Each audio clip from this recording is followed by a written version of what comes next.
Hello friends, once again you all are welcome to the world of physics by K.H. Kohli.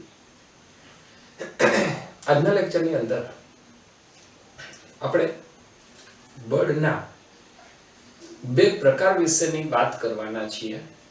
જે બે પ્રકાર કદાચ તમે સાંભળેલા હશે, પરંતુ હું આજે તમને આજનો લેક્ચર તમે જ્યારે પૂર્ણ કરશો ત્યાં સુધીમાં એ બંને પ્રકાર વિશે મારાથી બનતા બેસ્ટ લેવલનો એક પ્રયત્ન કરું છું કે જેથી કરીને તમે એના વિશે થોડી વધારે માહિતી પ્રાપ્ત કરો.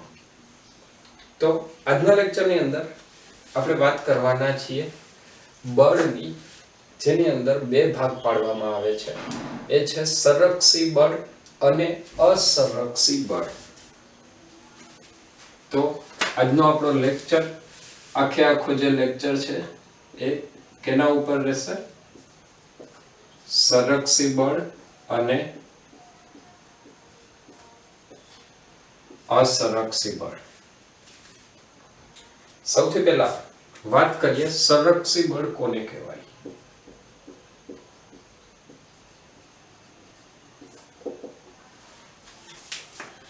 સંરક્ષી બળની જો આપણે વ્યાખ્યા આપવી હોય તો એવું કંઈક કહી શકીએ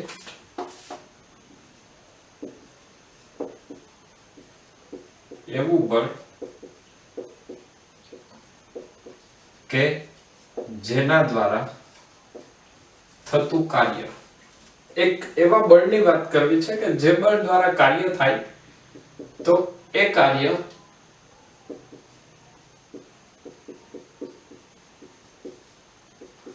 ગતિમાર્ગ પર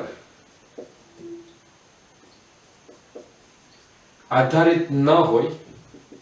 અને બીજો મુદ્દો આવશે માત્ર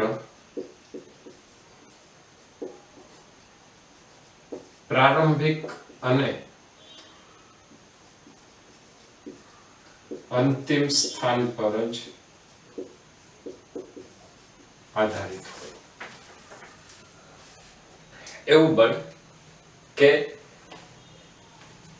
જેના દ્વારા થતું કાર્ય એ માત્ર ગતિમાર્ગ પર જ આધારિત ન હોય. મતલબ એ ગતિમાર્ગને એને કોઈ લાગતું વળગતું નથી. એ માત્ર પ્રારંભિક અને અંતિમ સ્થાન ઉપર આધાર રાખે છે. આ વસ્તુનો સૌથી પહેલા આપણે અર્થ સમજીએ.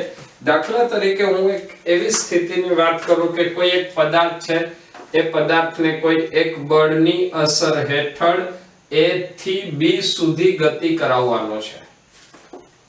A થી B સુધી ગતિ કરાવવા માટે એના હું ત્રણ અલગ અલગ માર્ગ વિચારું છું. એને હું નામ આપી દઉં છું. પથ 1,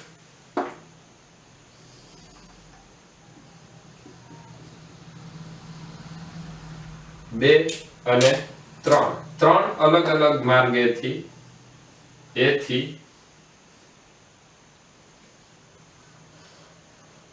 B સુધી ગતિ કરાવીએ છીએ.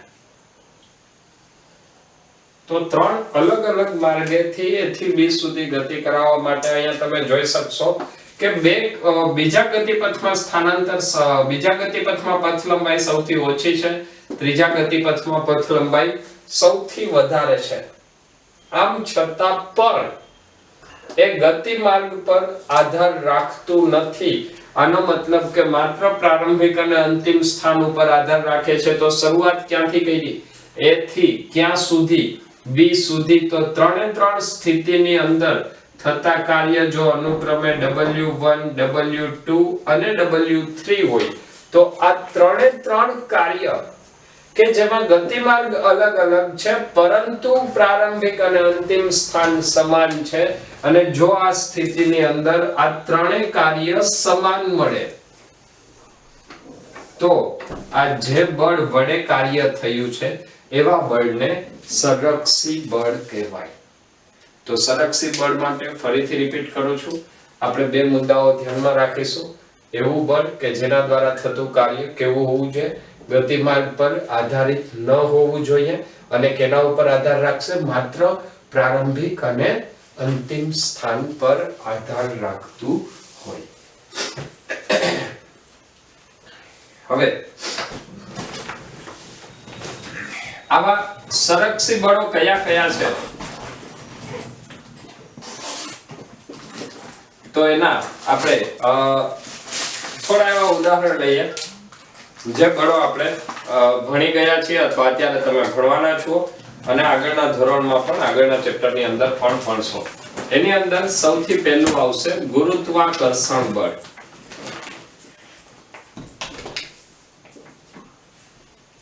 ત્યારબાદ બીજું આવશે સ્પ્રિંગ બળ અને ત્રીજું આવશે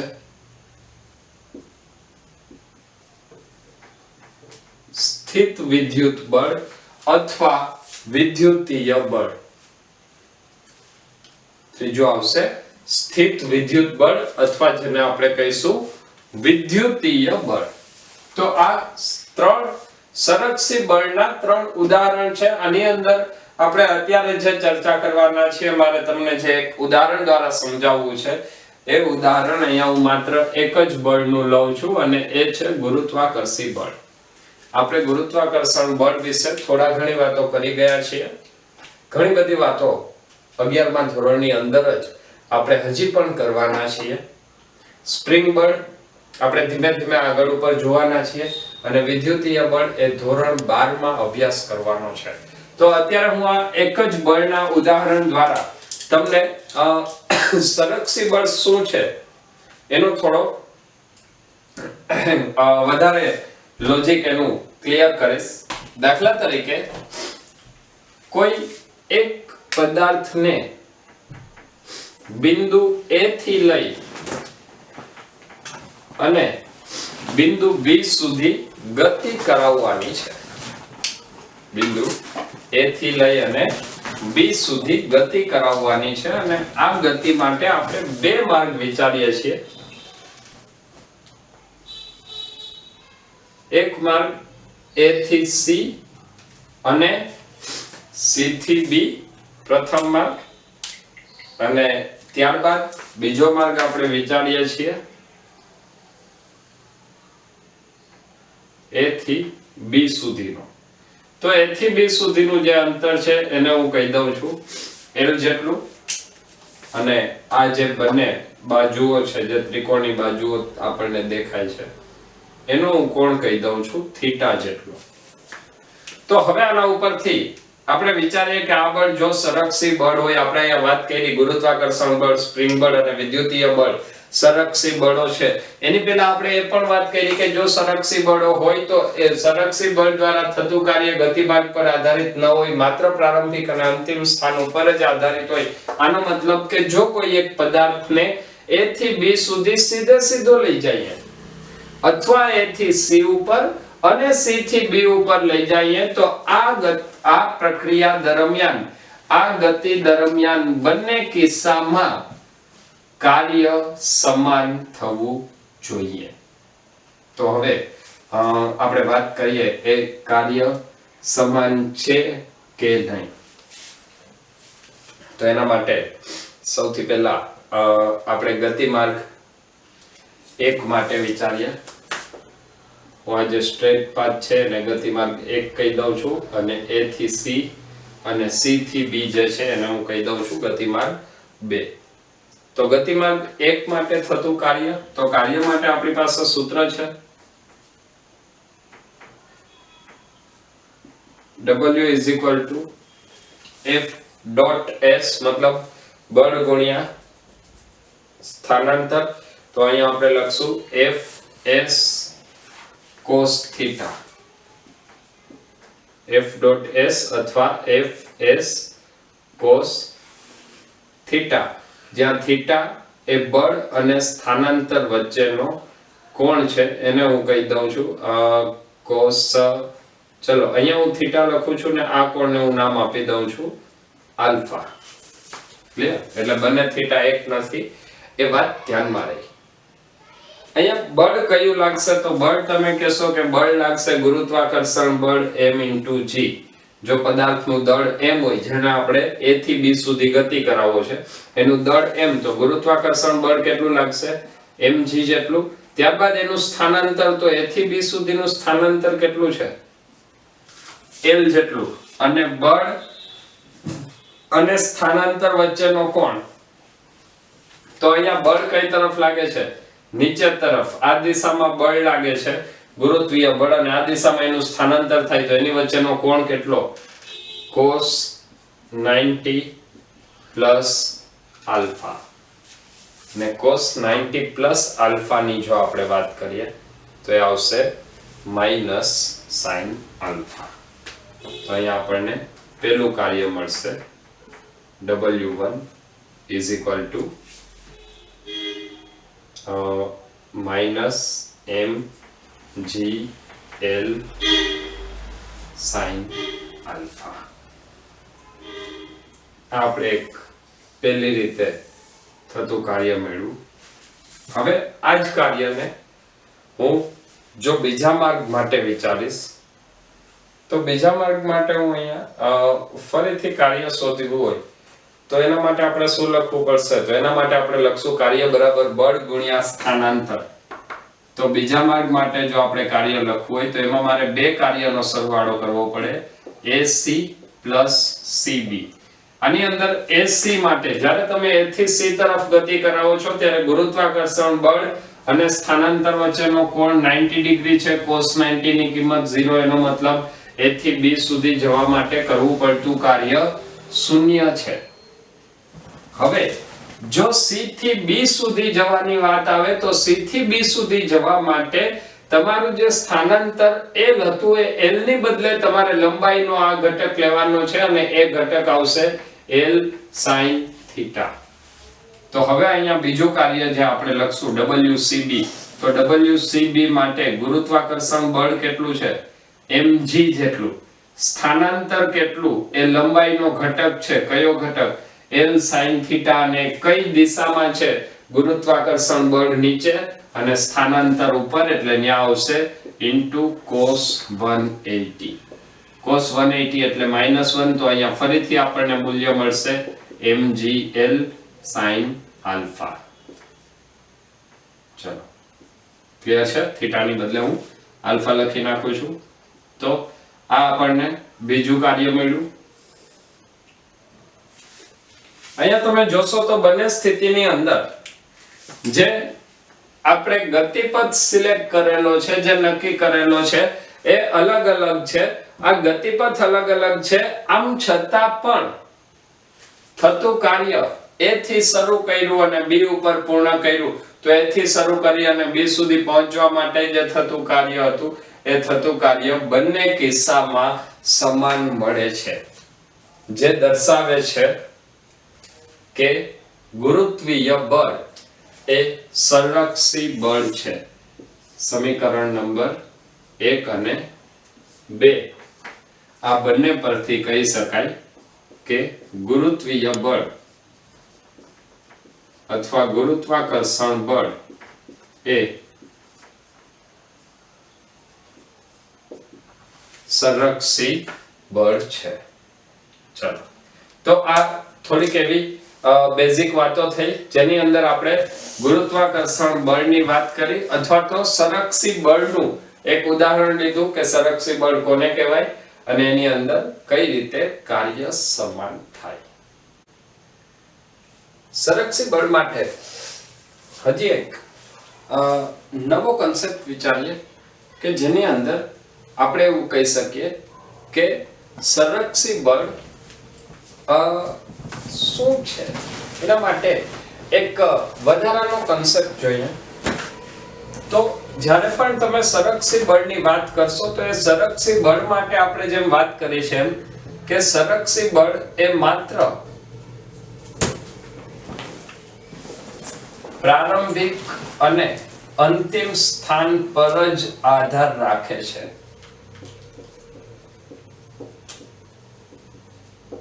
ફરીથી રિપીટ કરું છું, સંરક્ષી બળ એ માત્ર પ્રારંભિક અને અંતિમ સ્થાન પર જ આધાર રાખે છે.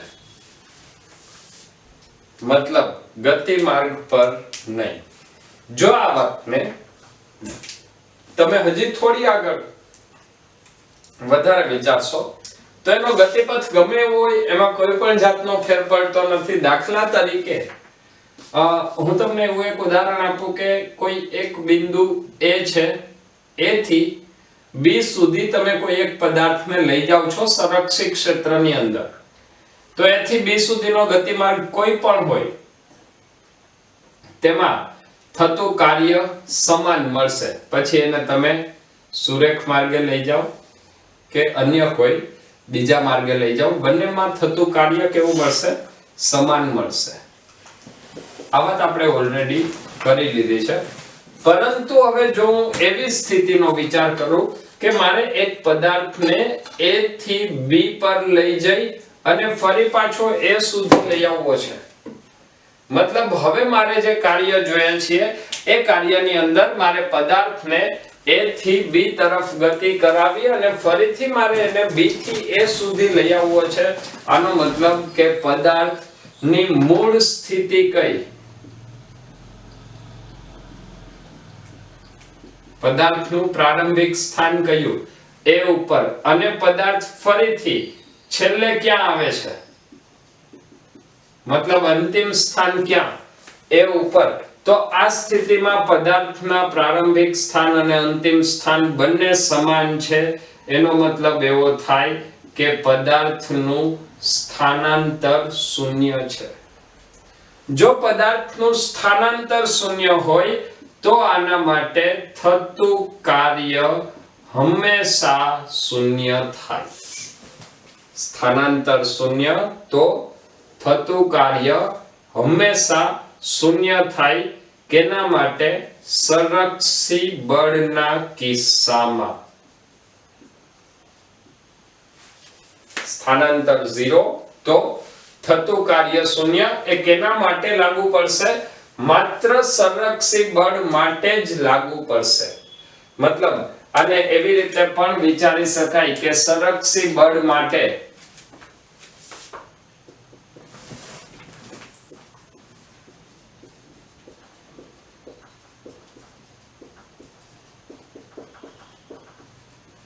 બંધ ગાળા પર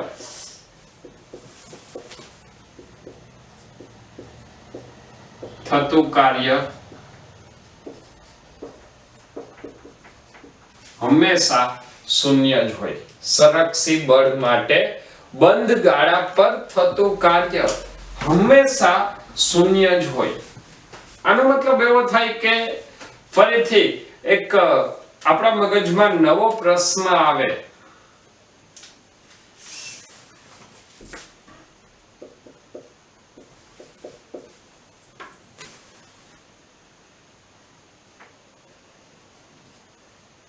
કે જો કોઈ સ્થિતિમાં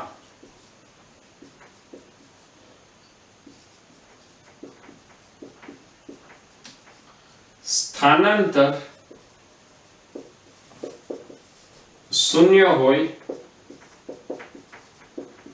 તો કાર્ય અશૂન્ય હોઈ શકે. મતલબ હું તમને એક એવા ક્વેશ્ચન તરફ લઈ જવા માંગુ છું કે અત્યાર સુધી આપણે જે ભણ્યા કે કાર્ય બરાબર બળ ગુણ્યા સ્થાનાંતર. જો બળ શૂન્ય તો કાર્ય શૂન્ય, સ્થાનાંતર શૂન્ય તો પણ કાર્ય શૂન્ય.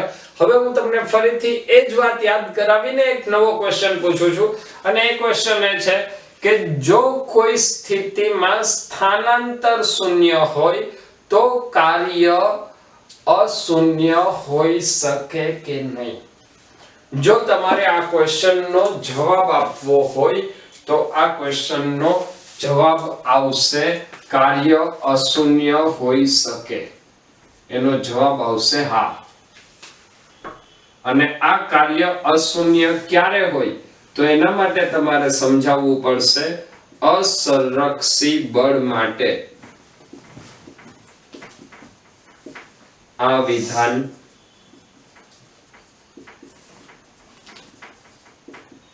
શક્ય છે. મતલબ અહીંયા ફરીથી આપણને એક અગત્યનું પરિણામ મળ્યું કે બંધ ગાળા પર થતું કાર્ય. એક અગત્યનું પરિણામ હું અહીંયા ફરીથી રિપીટ કરું છું.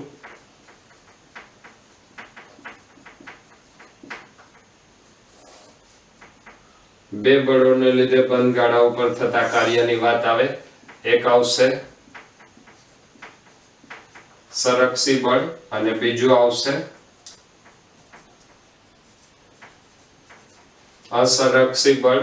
સંરક્ષી બળમાં બંધ ગાળા ઉપર થતું કાર્ય હંમેશા શૂન્ય અને અસંરક્ષી બળમાં બંધ ગાળા ઉપર થતું કાર્ય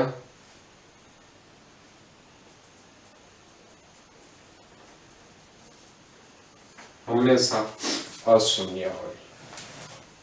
તરત જ વાત આવશે કે અસંરક્ષી બળમાં એવું શું છે કે જ્યાં બંધ ગાળા પર થતું કાર્ય અશૂન્ય આવ્યું. મતલબ હું તમને એવું કહું છું કે જ્યાં સ્થાનાંતર શૂન્ય છે પરંતુ ત્યાં કાર્ય થાય છે. શું આવું કોઈ પણ બળ પ્રેક્ટિકલ લાઈફમાં, રૂટીન લાઈફમાં તમે અનુભવેલું છે? તો હવે આપણે આ વાતની થોડી વધારે સ્પષ્ટતા કરવા માટે એક ઉદાહરણ લઈશું અને એ ઉદાહરણ દ્વારા અસંરક્ષી બળ શું છે તેની આપણે થોડી ડિટેલમાં ચર્ચા કરીશું. હવે આપણે વાત કરીશું અસંરક્ષી બળ. તો સૌથી પહેલા તો પ્રશ્ન આવશે કે અસંરક્ષી બળ એટલે શું? આપણે અત્યાર સુધીની જે ચર્ચા કરી એ ચર્ચાની અંદર એક અગત્યનો મુદ્દો કે જો બળ સંરક્ષી હશે તો બંધ ગાળા પરનું કાર્ય હંમેશા શૂન્ય હોય, જ્યારે અસંરક્ષી બળમાં અશૂન્ય હોય. આવું શા માટે? જો આપણે એ વાતનો જવાબ આપવો હોય તો સૌથી પહેલા અસંરક્ષી બળ કોને કહેવાય એના વિશેની આપણે થોડી સમજૂતી મેળવી લઈએ. અસંરક્ષી બળ એટલે એને વ્યાખ્યાયિત કરવું હોય, એને સમજાવવું હોય તો આપણે એવી રીતે એની સમજૂતી આપી શકીએ. એવું બળ કે જેના દ્વારા થતું કાર્ય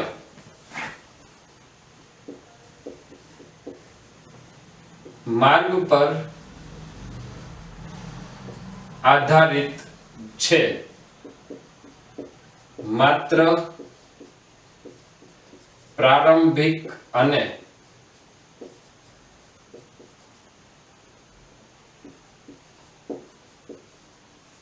અંતિમ સ્થાન પર જ નહીં. મતલબ એક એવું બળ કે જે બળ દ્વારા જે કાર્ય થાય છે એ કાર્ય તેના ગતિપથ પર, તેના ગતિમાર્ગ પર પણ આધારિત છે, માત્ર પ્રારંભિક અને અંતિમ સ્થાન પર નહીં. તો આવા બળને અસંરક્ષી બળ કહેવાય. હવે આ અસંરક્ષી બળ માટે ફરીથી અહીંયા હું એક મુદ્દો ઉમેરું છું. અસંરક્ષી બળમાં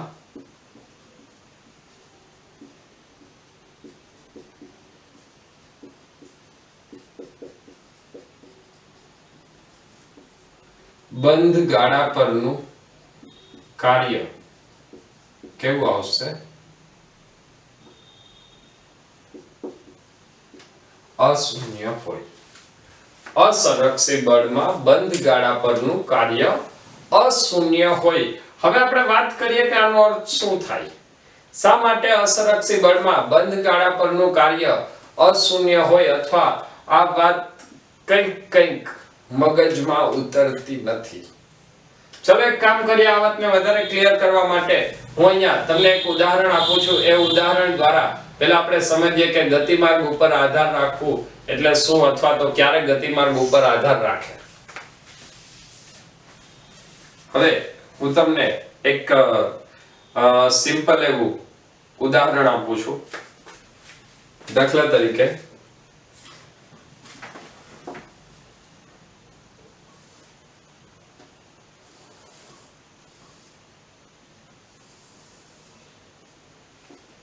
માની લે કે આ એક પ્લેટ છે. આ પ્લેટ ઉપર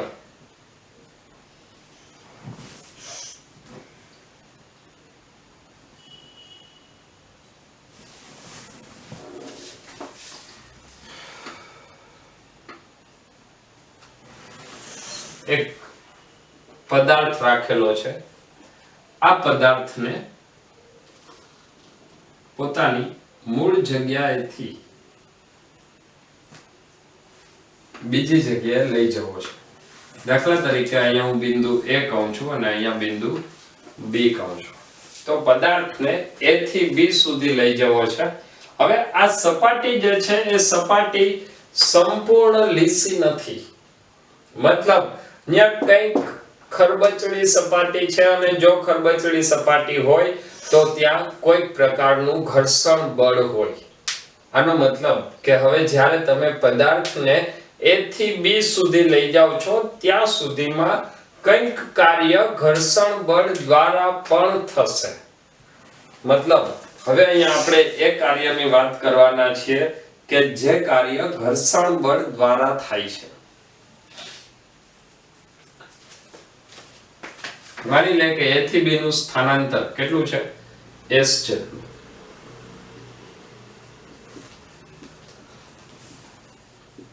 A થી B સુધી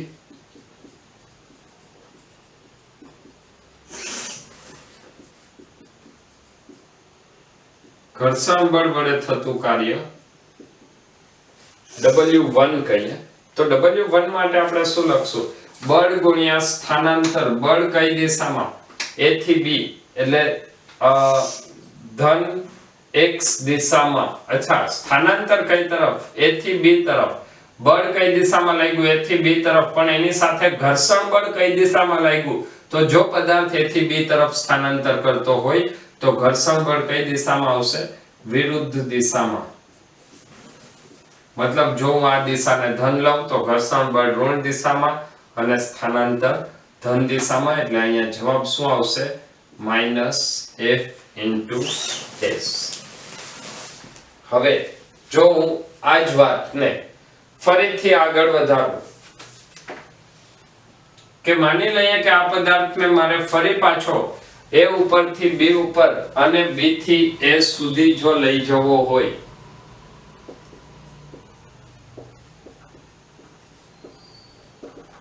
તો B થી A સુધી લઈ જવા માટે ફરીથી કરવું પડતું કાર્ય ઘર્ષણ બળ વડે થતું કાર્ય એને હું W2 કહું છું. તો ત્યાં ઘર્ષણ બળ કઈ દિશામાં આવશે? હવે પદાર્થનું સ્થાનાંતર ઋણ દિશામાં છે તો ઘર્ષણ બળ ધન દિશામાં લાગશે. મતલબ અહીંયા ફરીથી આપણને ઘર્ષણ બળ કેટલું મળે છે? -F × S. આ જ વાતને જો તમે વિચારશો તો પદાર્થનો ગતિપથ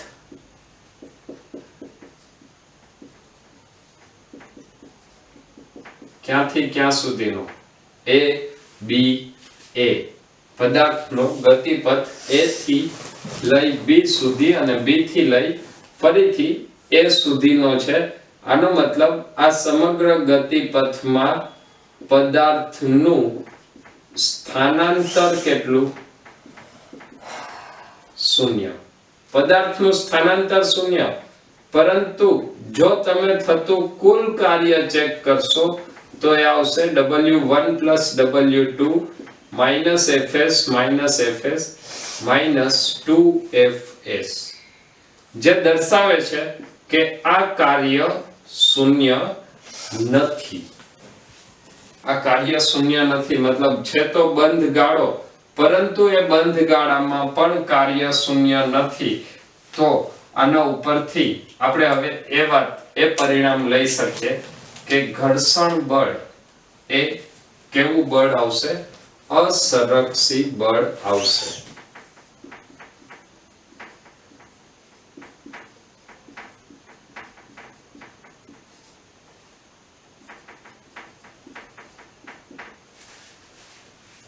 ઘર્ષણ બળ એ અસંરક્ષી બળ છે.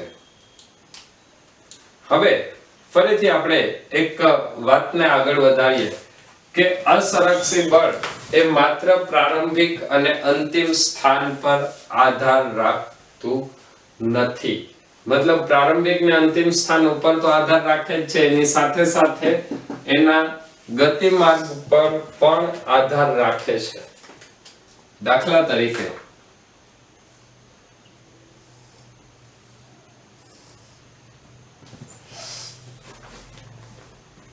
માની લે કે આ એક ટેબલ છે, એ ટેબલ ઉપર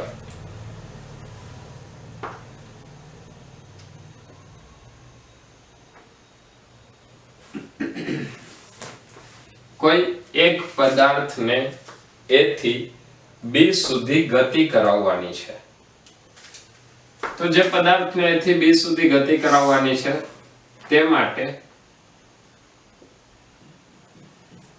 તેના બે રસ્તાઓ આપણે વિચારીએ. એક ડાયરેક્ટ A થી B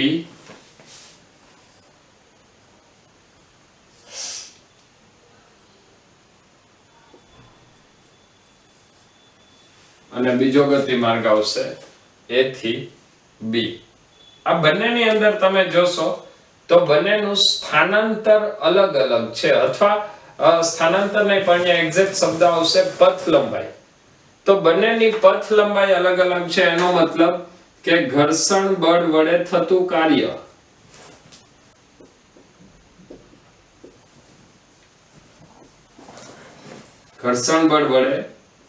કાર્ય જો તમે બંને સ્થિતિની અંદર વિચારશો તો એક ઘર્ષણ બળ વડે થતું કાર્ય બંનેમાં અલગ અલગ છે.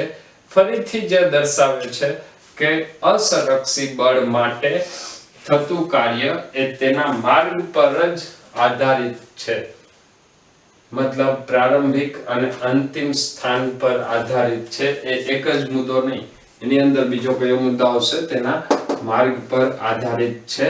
અને જો સ્થાનાંતર શૂન્ય તો પણ કુલ કાર્ય અશૂન્ય હશે. તો આપણે વાત કરી અસરક્ષી બળની. હવે સંરક્ષી બળ અને અસરક્ષી બળની વાત કર્યા બાદ જો તમને કોઈ એક સમીકરણ આપવામાં આવે અને એવો પ્રશ્ન પૂછવામાં આવે કે આ બળ સંરક્ષી બળ છે કે અસરક્ષી બળ, એ કેવી રીતે નક્કી કરી શકાય? તો હવે તેના માટેની એક ટ્રીક જોઈશું કે જેની મદદથી આપણે નક્કી કરી શકીએ કે આ બળ સંરક્ષી બળ છે કે અસરક્ષી બળ.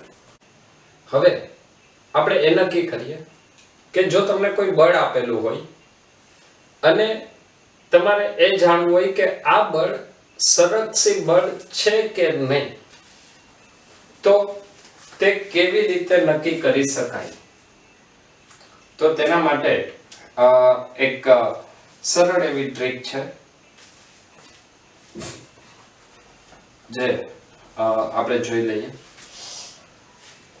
દાખલા તરીકે કોઈ એક બળને આપણે વ્યાખ્યાયિત કરીએ F = Fxi plus Fyj plus Fzk. જો બળને આવી રીતે વ્યાખ્યાયિત કરવામાં આવેલું હોય તો ત્રણ શરતનું પાલન થવું જોઈએ. જો ત્રણ શરતનું પાલન થાય તો આપેલું બળ સંરક્ષી બળ છે. એ ત્રણ શરતની અંદર પહેલી શરત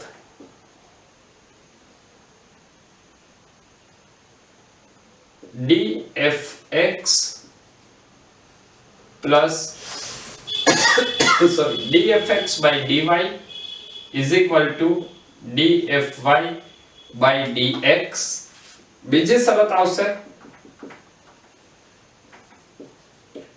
dFx by dz is equal to dFz by dx.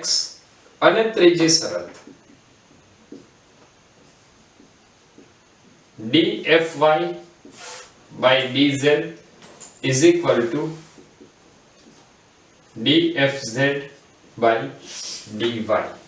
જો આ ત્રણે ત્રણ શરતનું પાલન થતું હોય, મતલબ કે જો ત્રણે પરિણામ સાચા હોય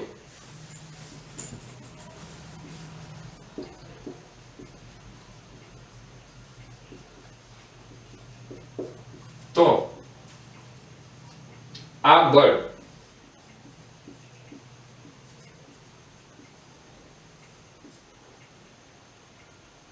સંરક્ષી બળ છે. ત્રણે શરતનું પાલન થવું જોઈએ. જો ત્રણેય શરતનું પાલન થતું હોય તો જ આ બળ સંરક્ષી બળ છે તેમ કહેવાય. હવે આના માટે ફરીથી આપણે એક ઉદાહરણ લઈએ. તો સૌપ્રથમ વાત કરીએ, દાખલા તરીકે તમને એક એવું બળ આપેલું છે કે જેની અંદર તેના બે ઘટકો આપેલા હોય. હવે આપણે નક્કી કરવાનું છે કે આપેલું બળ સંરક્ષી બળ છે કે નહીં.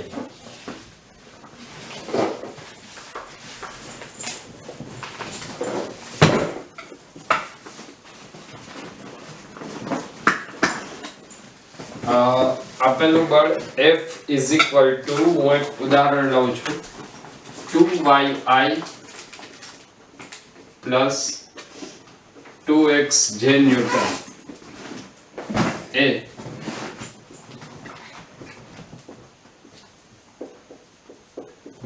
સંરક્ષી બળ છે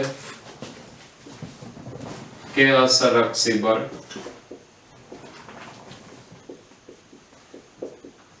તે નક્કી કરો. તો આ સ્થિતિમાં આપણે એની અંદર ત્રણ પરિણામો લેશું. એ ત્રણે ત્રણ પરિણામો જો સાચા મળે તો આ બળ સંરક્ષી બળ છે, અથવા ખોટું મળે એક પણ પરિણામ તો આ બળ કેવું હશે? અસંરક્ષી બળ હશે.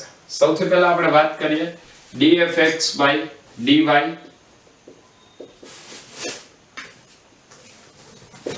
dfx fx એટલે છે 2y, તો આનું વિકલન આવશે 2, આનો જવાબ આવશે 2. ત્યારબાદ dfy/dx,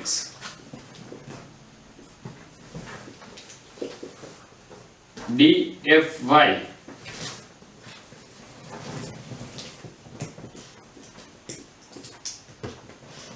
by dx, તો અહીંયા પણ પરિણામ આવશે 2. મતલબ જે પહેલી શરત હતી dfx/dy is equal to dfy/dx is equal to 2, તો પહેલી શરતનું પાલન થાય છે. ત્યારબાદ હવે બીજી શરત જોઈએ. બીજી શરતની અંદર આવશે dfx/dy dfx/dy by dz અને dfz/dy.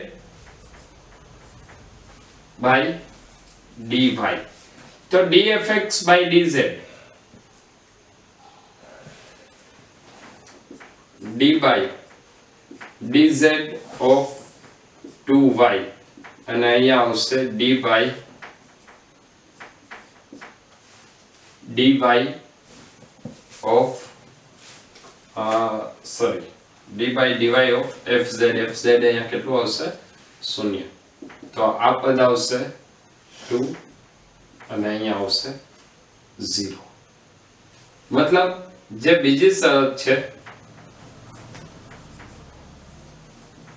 dfx/dz is equal to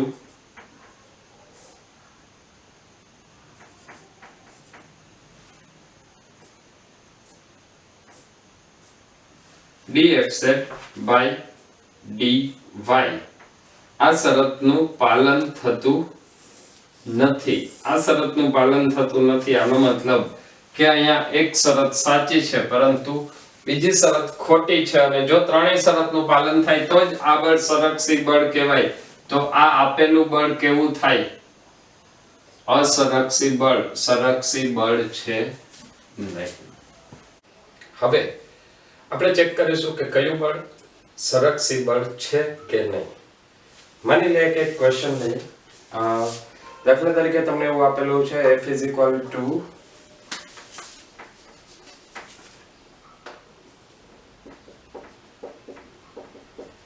3yi plus 3xj newton. આપેલું બળ સંરક્ષી બળ છે કે નહીં તે ચકાસો. તો આ સ્થિતિની અંદર આપણે આપણી ત્રણ શરતો ચેક કરવી પડશે. પહેલી શરત લઈએ d by dy of fx અને બીજું આવશે d by dx of fy. પેલા બંનેને ચેક કરવા પડશે. d by dy of fx, d by dy of 3y મતલબ આ આવશે 3 અને d by dx of fy, fy એટલે છે 3x, તો આ પણ આવશે 3. મતલબ પહેલી શરતનું પાલન થાય છે. પહેલી શરત શું હતી? dfx by dy is equal to dfy by dx. ત્યારબાદ બીજી શરત ચેક કરીએ. dfx by dz અને dfz by dx. dfx by dz, fx એટલે છે 3y, તો d by dz of 3y આવશે 0 અને d by dx of fz, fz ઘટક છે ને એટલે પણ આવશે 0. તો બીજી શરતનું પણ ફરીથી પાલન થાય છે. dfx by dz is equal to dfz by dx. જો 3 શરતનું પાલન થાય તો જ આપેલું બળ સંરક્ષી બળ છે તેમ કહેવાય. તો હવે આપણે ત્રીજી શરત ચેક કરવી પડશે. ત્રીજી શરત છે dfy by dz અને dfz by dy. dfy by dz, તો dfy છે 3x, d by dz of 3x આવશે 0 અને d by dy of fz એ પણ 0. તો ત્રીજી શરત જે હતી dfy by dz is equal to dfz by dy, આ શરતનું પણ પાલન થાય છે.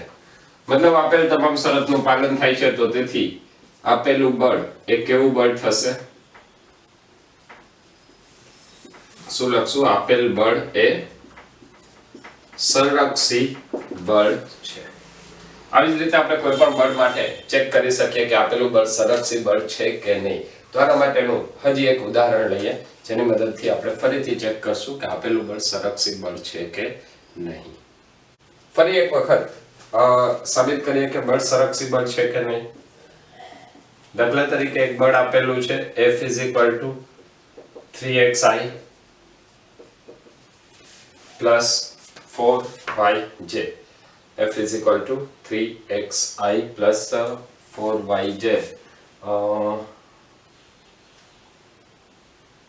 ચાલો, તો આ બળ માટે ફરીથી ચેક કરવાનું છે સંરક્ષી બળ છે કે નહીં. પહેલી શરત dfx by dy, dfx by dy, fx એટલે 3x, d by dy of 3x તો આવશે 0. dfy by dx, dfy 4y by dx એ પણ આવશે d by dx of 4y, આ પણ થશે 0. પહેલી શરતનું પાલન થાય છે. બીજી શરત ચેક કરીએ. dfx by dz આ પણ આવશે 0 અને એના બરાબર આવશે dfz by dx. ત્રીજી શરત લઈએ. dfy by dz is equal to dfz by dy. 3 શરતનું પાલન થાય છે. આનો મતલબ આપેલું બળ એ કેવું બળ છે? સંરક્ષી બળ છે. દાખલા તરીકે હવે એક બળ એવું લઈએ. ફરીથી એક વખત સેમ ક્વેશ્ચનને રિપીટ કરીએ, પછી થોડાક અલગ પ્રકારના ક્વેશ્ચન ઉપર જઈશું. તો F is equal to 4yi plus 3xj newton.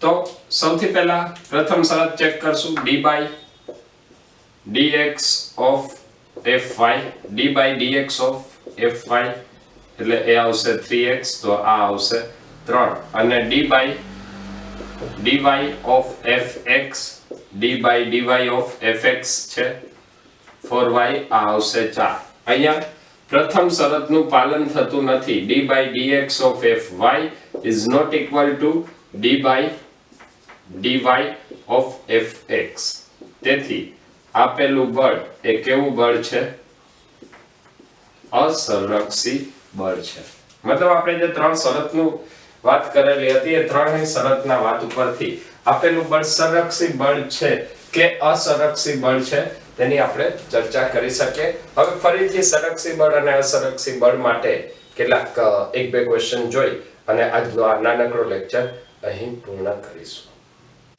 ફરીથી એક ક્વેશ્ચન જોઈએ દાખલા તરીકે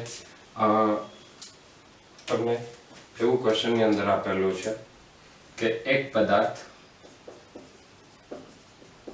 આકૃતિમાં દર્શાવ્યા પ્રમાણે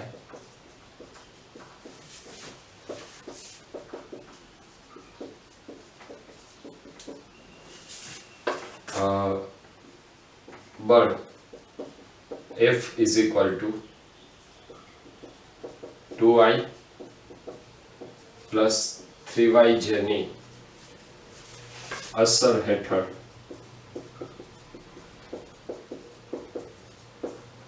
ગતિ કરે છે તો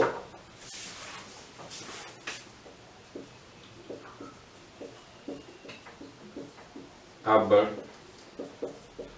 સંરક્ષી છે કે નહીં તે નક્કી કરો તથા થતું કુલ કાર્ય શોધો સૌથી પહેલા તો આપણને એક આકૃતિ ક્વેશ્ચન ની અંદર આપેલી છે એ આકૃતિ આપણે જોઈ લઈએ માની લઈએ કે આ ઉગમ બિંદુ O ત્યાંથી પદાર્થ એ ઉપર જાય છે એ ના યામ છે એ અને 0 ઉગમ બિંદુના યામ 0 0 એ ઉપરથી આ પદાર્થ બી બિંદુ ઉપર ગતિ કરે છે બી ના યામ છે એ અને એ બી પરથી સી પર ગતિ કરે છે જ્યાં યામ આવશે 0 અને એ અને સી પરથી ફરી પાછું ઓ ઉપર ગતિ કરે છે આના માટે હવે આપણે નક્કી કરવાનું છે સૌપ્રથમ તો કે આપેલું બળ સંરક્ષી બળ છે કે નહીં જો આપેલું બળ સંરક્ષી બળ હોય તો ત્રણેય શરતનું પાલન થાય આનો મતલબ કે ત્રણ શરત આપણી હતી dfx by dy is equal to dfy by dx ચલો પેલું જોઈએ dfx by dy d by dy of 2 એટલે એ આવશે 0 અને d by dx of fy d by dx of 3y એ પણ 0 મતલબ પહેલી શરતનું પાલન થાય છે બીજી શરત હતી dfx by dz is equal to dfz by dx dfx by dz d by dz of 2 એ પણ 0 અને d by dx of fz 0 તો એનું પરિણામ 0 મતલબ બીજી શરતનું પણ પાલન થાય છે ત્યારબાદ ત્રીજી શરત લખીએ d fy by dz અને dfz by dy d by dz of fy d by dz of fy fy છે 3y તો d by dz of 3y એ પણ 0 અને d by dy of fz એ પણ 0 મતલબ ત્રણે ત્રણ શરતોનું પાલન થાય છે ત્રણે શરતનું પાલન થાય છે તો એ શું પરિણામ બતાવે છે તો સૌથી પહેલું તો અહીંયા લખશું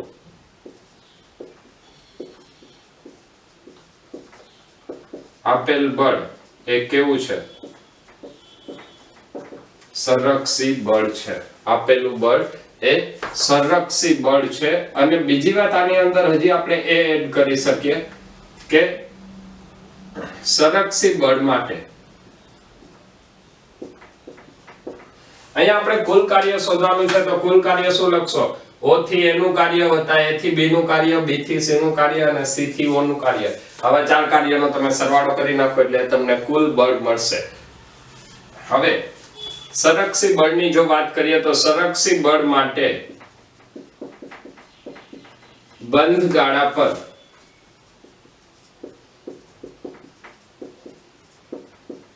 થતું કાર્ય હંમેશા શૂન્ય હોય. આનો મતલબ કે WOA plus WAB plus WBC plus WCO કુલ કાર્ય કેટલું આવશે? શૂન્ય આવશે. તો આના ઉપરથી આપણે કહી શકીએ કે જો સંરક્ષી બળ આપેલું હોય તો સંરક્ષી બળ માટે બંધ ગાળા પર કોઈ પણ આકૃતિ આપેલી હોય તો એના ઉપર થતું કુલ કાર્ય હંમેશા શૂન્ય હોય. હવે આજના નાનકડા લેક્ચરનો એક છેલ્લો ક્વેશ્ચન જોઈ અને આપણે આજનો લેક્ચર અહીં પૂર્ણ કરીશું. તો ક્વેશ્ચન જોઈ લે. તમને એવું આપેલું છે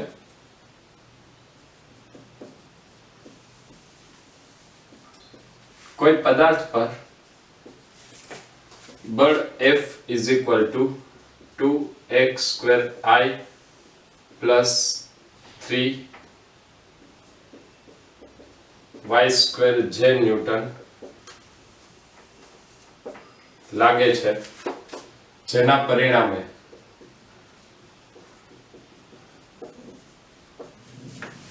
આ પદાર્થ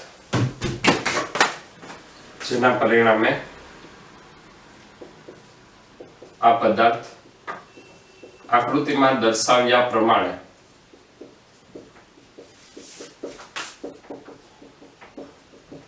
ગતિ કરે છે.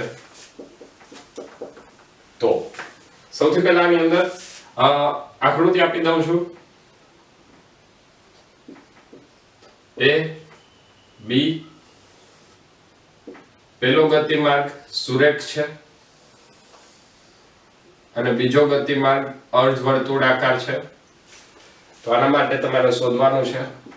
તમને ઓપ્શન આપેલા છે W1 is equal to W2,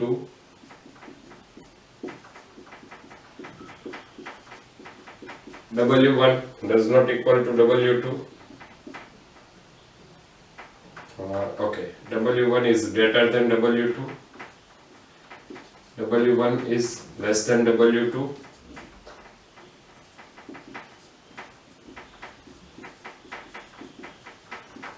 અને ચોથો ઓપ્શન કંઈ કહી શકાય નહીં.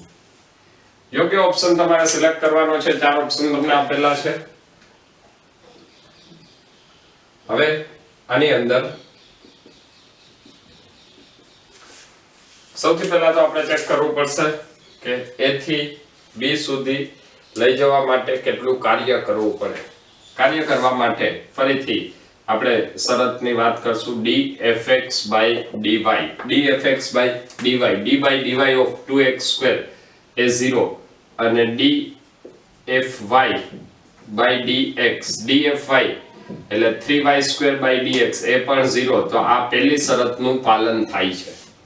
હવે બીજી શરત ચેક કરવી પડશે. dfx by dz અને dfz by dx છે કે નહીં. તો dfx by dz, d by dz of 2x square એ 0 અને d by dx of 0, તો એ પણ 0. ત્યારબાદ ત્રીજું લખીએ dfy by dz અને dfz by dy.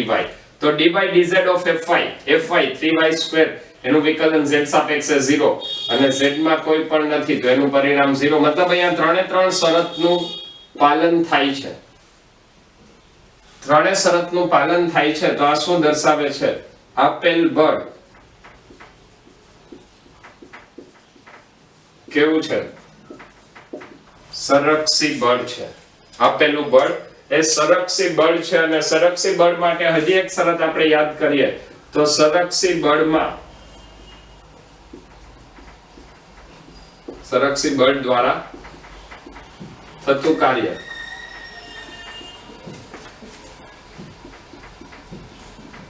માત્ર પ્રારંભિક અને અંતિમ સ્થાન પર જ આધાર રાખે છે, માર્ગ પર નહીં. આનો મતલબ કે બંને કાર્યમાં A થી B સુધી જવાનું છે, A થી B સુધી જવાનું છે તો બંને વખતે કરવા પડતા કાર્ય કેવા હશે? સમાન હોય. તો W1 is equal to W2 મતલબ આપણો આન્સર આવશે A. તો આ એક નાનો એવો કન્સેપ્ટ સંરક્ષી બળ અને અસંરક્ષી બળ પૂર્ણ કર્યા બાદ ફરીથી નેક્સ્ટ લેક્ચરની અંદર કાર્ય ઉર્જા પ્રમેય સાથે મળીએ છીએ. તો ખૂબ જ ઝડપથી નેક્સ્ટ લેક્ચરમાં મળીએ. ત્યાં સુધી બધા મહેનત કરતા રહો. Wish you all the best.